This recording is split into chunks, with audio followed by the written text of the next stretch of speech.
నమస్తే అండి. మన భారతదేశము ఒకప్పుడు చిన్న చిన్న రాజ్యాలుగా ఉండేది. ఆయా రాజ్యాలకు రకరకాల పతాకములు ఉండేవి. ఒక రాజ్యము అంతరించిపోయిన తర్వాత మరో రాజ్యం వస్తూ ఉండేది. మరి ఆ రాజ్యాల తాలూకు పతాకములు ఎలా ఉంటాయో తెలుసుకోవాలని మీకు లేదా? మనం ఈ వీడియోలో తెలుసుకోబోతూ ఉన్నాం. దాంతోపాటు మన భారత జాతీయ పతాకము ఎన్ని మార్పులు చేర్పులకు లోనయ్యిందో అది కూడా మనం ఇదే వీడియోలో చూడబోతున్నాం. చాలా ఆసక్తికరమైన వీడియో ఇది. మీరు చూడడమే కాదు, ఈ లింక్ మీ స్నేహితులకు ఇవ్వండి. మొత్తం వీడియో మీరు చూడండి. టీమిక్స్చర్ ఛానల్కు సబ్స్క్రైబ్ అవడం మర్చిపోకండి. సబ్స్క్రైబ్ అవడంతో పాటు బెల్ బటన్ కూడా మీరు నొక్కుతారని ఆశిస్తూ ఉన్నాను. పాండ్య వంశము ఒకసారి స్క్రీన్ మీద చూడండి. జంట చేపలు వాళ్ళ పతాకంలో కనిపించేవి. పాండ్య వంశము అనగానే మనకు గుర్తు రావాల్సింది తమిళనాడు, అందులోనూ మదురై ప్రాంతము. ఆ తర్వాత వాళ్ళు తెంకాశీని రాజధానిగా చేసుకుని పరిపాలించారు. ఇక చోళ వంశము మళ్ళీ మనకు గుర్తు రావాల్సింది తమిళనాడు. ఎర్రని వస్త్రంపై పులి బొమ్మ, అది కూడా దూకుతున్న పులి బొమ్మ. చోళులు అనగానే మళ్ళీ మనకు గుర్తు రావాల్సింది తమిళనాడు, తంజావూరు ప్రాంతము. పల్లవ వంశము అనగానే మళ్ళీ మనకు గుర్తు రావాల్సింది తమిళనాడు ప్రాంతము. పల్లవులు అనగానే మహాబలిపురం మనకు గుర్తు రావాలి.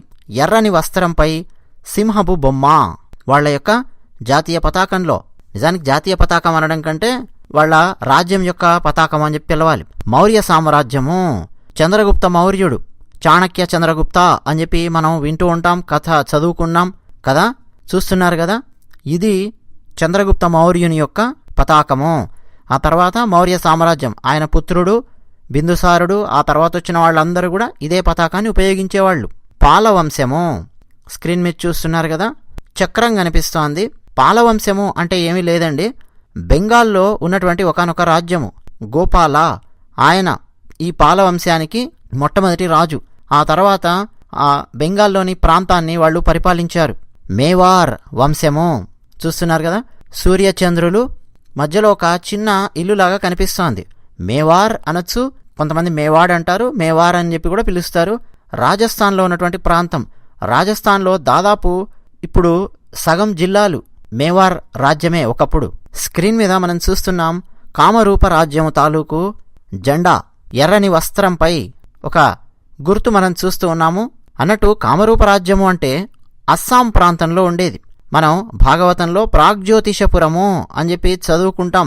శ్రీకృష్ణ పరమాత్మ సత్యభామ యుద్ధానికి వెళతారు, నరకాసురుణ్ణి సంహరిస్తారు.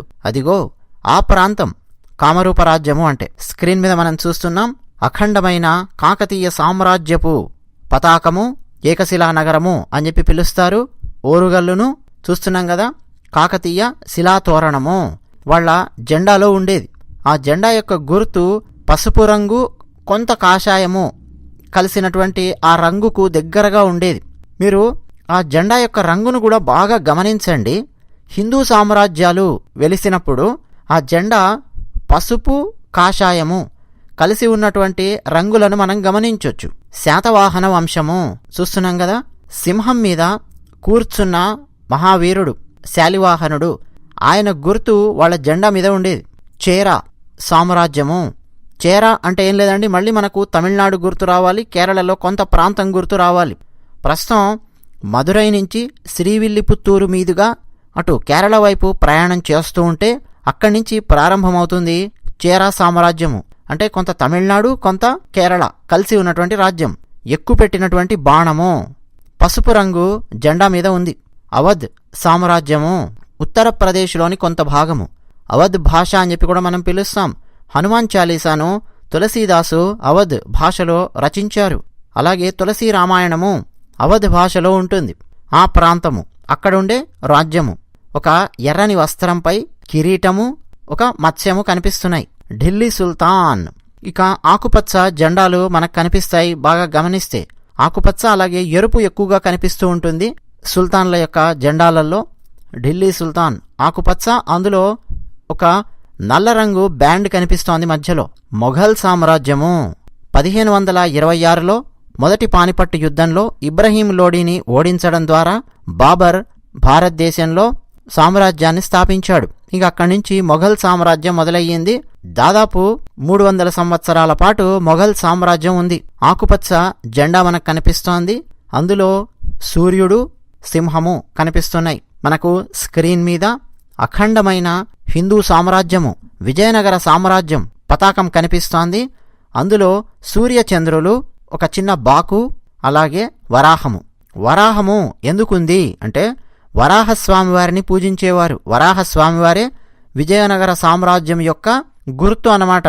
వరాహస్వామివారు ఏం చేశారు, ఈ భూమిని ఒక రాక్షసుడు అపహరిస్తే అక్కడి నుంచి భూమిని తిరిగి కాపాడారు, ఉద్ధరించారు. అలా భారతదేశం అనే ఈ భూమిని ఎందరో ముష్కరులు విదేశీ దండయాత్రలలో వచ్చి ఆక్రమించారు. వాళ్లను తరిమికొట్టి తిరిగి ఈ భూమిని మనం స్వాధీనం చేసుకోవాలి, భారతీయ సనాతన ధర్మాన్ని పునరుద్ధరించాలి అన్న కోరికతో, ఆ లక్ష్యంతో ప్రారంభమయ్యింది విజయనగర సామ్రాజ్యము. హరిహరరాయలు, బుక్కరాయలు వారి నుంచి ప్రారంభమయ్యింది. విజయనగర సామ్రాజ్యం యొక్క గొప్పతనం ఏమిటి అంటే ప్రత్యేకంగా మనం చెప్పుకోవాలి. అటు శృంగేరి శారదా పీఠము, వారి ఆశీస్సులు ఉన్నాయి. నిజానికి వారి ఆశీస్సులతోనే ప్రారంభమయ్యింది ఒకటి. రెండవది మధ్వపీఠము, వారి యొక్క ఆశీస్సులు పుష్కళంగా ఉన్నాయి విజయనగర సామ్రాజ్యం మీద. ఆ తర్వాత రామానుజాచార్యుల వారి, ఆ తర్వాత వచ్చినటువంటి జిఆర్ స్వాములు, విశిష్టాద్వైతము, వారి యొక్క ఆశీస్సులు పుష్కళంగా ఉన్నాయి. అన్నట్టు జెండా రంగు మీరు చూస్తున్నారా, పసుపు కాషాయము, దానికి దగ్గరగా ఉన్నటువంటి రంగు. మనం శ్రీకృష్ణ దేవరాయల వారిని గుర్తు చేసుకోకపోతే ఎలా, వారి జెండా ఇది. రోహిల్లా వంశము మన భారతదేశంలో మొఘలు సామ్రాజ్యం అంతమైన తర్వాత మిగిలి ఉన్నటువంటి సుల్తానులు, అలాంటి రాజ్యాలనుకోండి, అందులో రోహిల్లా వంశం ఒకటి. ఆకుపచ్చ వస్త్రం మీద 2 ఖడ్గాలు మనకు కనిపిస్తూ ఉన్నాయి. రోహిల్లాలు అని చెప్పి పిలుస్తారు ముస్లింలు. శుంగ రాజ్యము, పుష్యమిత్ర శుంగుడు వారితో ప్రారంభమయ్యింది శుంగ రాజ్యము. మొదట వీళ్ల రాజధాని పాటలీపుత్రము. అక్కడి నుంచి వాళ్ళు ప్రస్తుతం మధ్యప్రదేశ్లో ఉన్న విదిశా నగరానికి మార్చారు. కాషాయ రంగు వస్త్రంపై ఓంకారం కనిపిస్తోంది. అలాగే సిక్కిం రాజ్యము, ప్రస్తుతం మనం భారతదేశం యొక్క మ్యాప్లో చూస్తే సిక్కిం రాష్ట్రం కనిపిస్తోంది కదా, అక్కడ రాజ్యం ఉండేది. ఆ రాజ్యం యొక్క జెండా ఇది. మధ్యలో చక్రం కనిపిస్తోంది, అందులో సూర్య చంద్రులు కూడా కనిపిస్తున్నారు మనం జాగ్రత్తగా గమనిస్తే. ఈ జెండా ఎవరిదో చెప్పండి చూద్దాం. స్క్రీన్ మీద నేను డిస్ప్లే చేసి వదిలేశాను, పేరు రాయలా. కాషాయ రంగు జెండా, దాని మీద ఇంకేమీ లేదు, కాషాయ రంగు కనిపిస్తోంది. మరాఠా సామ్రాజ్యం, ఛత్రపతి శివాజీ మహారాజు గారి జెండా, మొఘలుల గుండెల్లో దడ పుట్టించిన ఛత్రపతి శివాజీ మహారాజు గారి జెండా, కాషాయ రంగు వస్త్రం. గమనిస్తున్నారండి మీరు బాగా? అటు ఓరుగల్లు సామ్రాజ్యం యొక్క జెండా పసుపు కాషాయము కలిపినటువంటి రంగు, దానికి దగ్గరగా ఉన్నటువంటి రంగు ఉంది. అఖండమైన హిందూ సామ్రాజ్యము కాకతీయ సామ్రాజ్యం. కాకతీయ సామ్రాజ్యం యొక్క పతనం తర్వాతే దక్షిణ భారతదేశంలో కష్టాలు ప్రారంభమయ్యాయి. ఆ తర్వాత విజయనగర సామ్రాజ్యం యొక్క జెండా మీరు చూశారు ఏ రంగులో ఉందో. ఇప్పుడు మరాఠా సామ్రాజ్యం, ఛత్రపతి శివాజీ మహారాజు గారి జెండా రంగు. గుజరాత్ సుల్తానులు, గుజరాత్ను పరిపాలించినటువంటి ముస్లిం రాజులు. ఆ మధ్య నరేంద్ర మోడీ గారు ఒక దేవాలయాన్ని తిరిగి పునరుద్ధరించారు.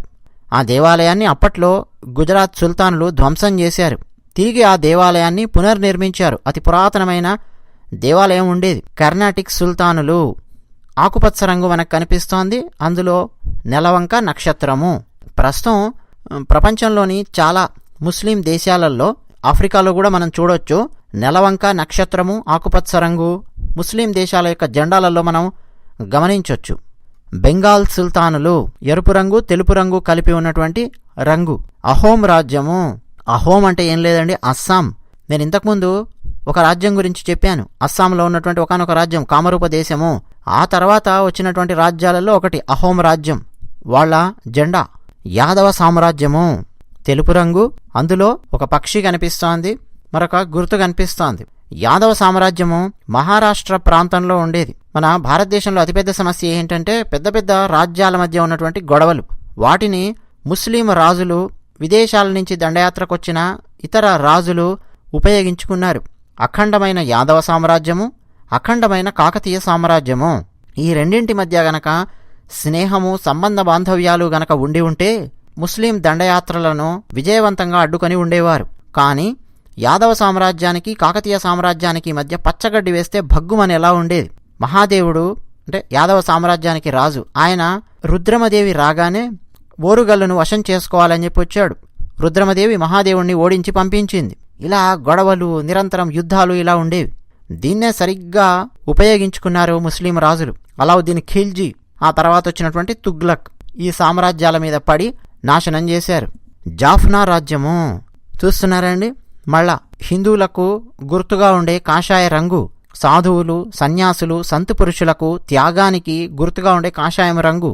మధ్యలో చంద్రుడు కనిపిస్తూ ఉన్నాడు, సూర్యబింబం కనిపిస్తోంది, అలాగే నందీశ్వరుడు కనిపిస్తూ ఉన్నాడు. పరమశివుని యొక్క పరమ భక్తుడు, పరమశివుణ్ణి నిరంతరం తన వీపు మీద ఎక్కించుకొని సేవ చేసే మహనీయుడు నందీశ్వరుడు. జాఫ్నా రాజ్యము ఎక్కడుందండి? శ్రీలంకలోని ఉత్తర ప్రాంతము. అవును, అక్కడిదాకా విస్తరించి ఉండేది. అక్కడేమిటండి, మన సామ్రాజ్యాలు దక్షిణాసియాలో చాలా దేశాల వరకు విస్తరించి ఉండేవి. ఇక ఆ తర్వాత రకరకాల మార్పులు చేర్పులు చోటు చేసుకున్నాయి. ఈ జాఫ్నా రాజ్యం ఒకానొక సమయంలో మన భారతదేశంలోని వివిధ రాజ్యాల కింద ఉండేది. సామంతులుగా కూడా ఉండేవాళ్ళు, ఆ తర్వాత స్వతంత్ర రాజులుగా కూడా ఉన్నారు. సరే, రాజ్పుట్ వంశము ఎర్ర రంగు వస్త్రంపై ఉదయిస్తున్న సూర్య భగవానుడు కనిపిస్తున్నారు కదా. సూర్య భగవానుని యొక్క బొట్టు గమనించండి.